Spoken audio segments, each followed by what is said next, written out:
ang pag-abot ng tulong mismo ni Pangulong Ferdinand R. Marcos Jr. sa ating mga kababayan, ang pag-aproba sa ilang progresibong panukalang batas ng Kongreso at ang pagkapanalo ng isang Filipino-African-American bilang Miss Universe Philippines 2024. Yan po ang mga tatalakayin ni Professor Antonio Contreras sa Punto de Vista. Professor.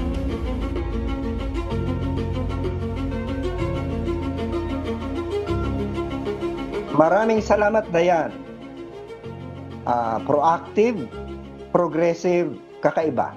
Yan naman ang pag-usapan natin ngayong umaga kasi itong mga huling araw masyado tayong nalunod sa balita tungkol sa PIDEA leaks na hearing sa Senado at yung mga gulo sa Bamban Tarlac kay Mayor Alice Go at pati yung pagbabalasa sa Senado.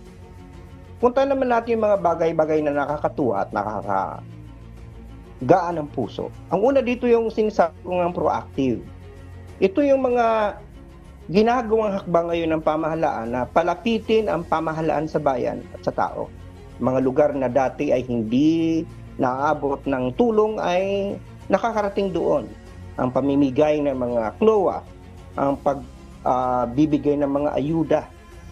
At naandun din yung mismong direktiba ng Pangulong Marcos na paghandaan na ng gobyerno itong paparating na La Nina na alam naman natin na marami din masasalantang mga kapatid natin at kababayan.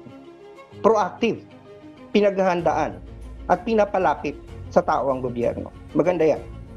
Progresibo, sapagkat itong mga huling araw, ang House of Representatives nagpasa ng mga batas na talagang progressive. Unang-una dito, siyempre, yung pag-aproba sa divorce bill. Sa absolute divorce bill, at talakay ko pa na yan kahapon. At meron ding nasa second reading, at ito yung pag-aproba sa paggamit ng medical marijuana. Second reading na yun. Medical use of marijuana, medyo controversial, pero dapat nating pag-aralan yan sapagkat yan ay may dulot na kabutihan din sa lalo na doon sa mga nangangailangan ng medical na gamit nito. At bilang isang senior citizen, siguro akala nyo hindi ako senior. Senior na po ako. Nakikita naman yan sa ulo ko.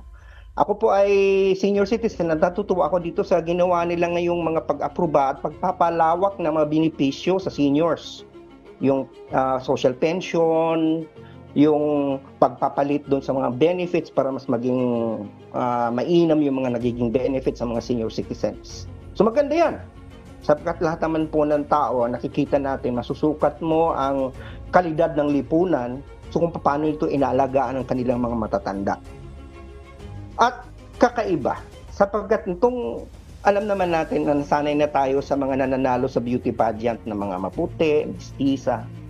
Ang pagkakapanalo ni Chelsea Manalo bilang Miss Universe Philippines, yung pambato natin yan sa Mexico, nitong 2024 ay kakaiba sapagkat siya yung kauna-unahang Pilipina na may dugong African-American sapagkat ang tatay niya African-American, ang nanay niya Pilipina, taga Bulacan, nananalo. Bagamat maraming yung nagsasabi, ano ba naman yan? Bakit nanalo yan pagka itim-itim? But black is beautiful. Black is powerful. Sa ngayon, nakikita natin ito ay isang milestone sa kasaysayan ng beauty pageant sa Pilipinas. Sapagkat ito'y pagkilala na ang kagandahan ay hindi nakukuha sa kulay ng balat. Yan po. Maraming bagay tayong dapat ipagbunyi. So huwag naman po tayong palulunod at patatalo sa mga problema nating nararanasan ngayon.